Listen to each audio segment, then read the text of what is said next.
I also think that it's not as simple when you have nation states to claim a kind of like freedom fight around lands. I think it's always like a kind of marriage of like business interests or like economic interests and state, whatever like military does, right?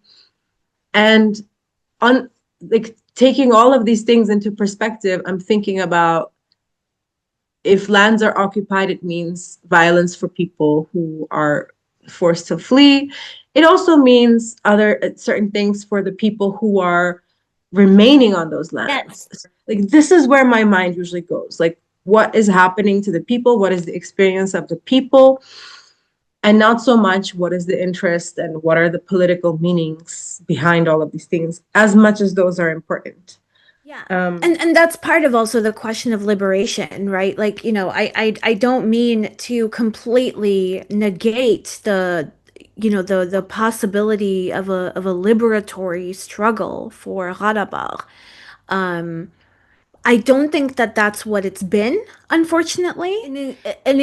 A militarized society is cannot be on its way to liberation because those are the kinds of values and strictures that are defining everyday life that become the status quo, and liberation can only be from that in my understanding of things. The Karabakh cannot be liberated until everybody who feels or historically has felt belonging to that land is able to return to it and live peacefully and live a liberated life there.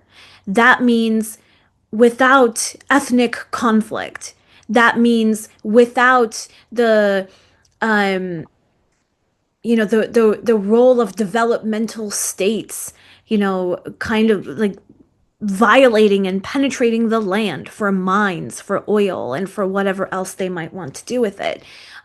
This is such a rich place in the world, right? I mean, in many ways, right? The Caucasus is like the cradle of civilization. It's where so much of history and movement in the world very much began.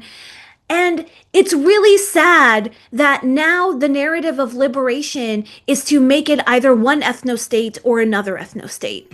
And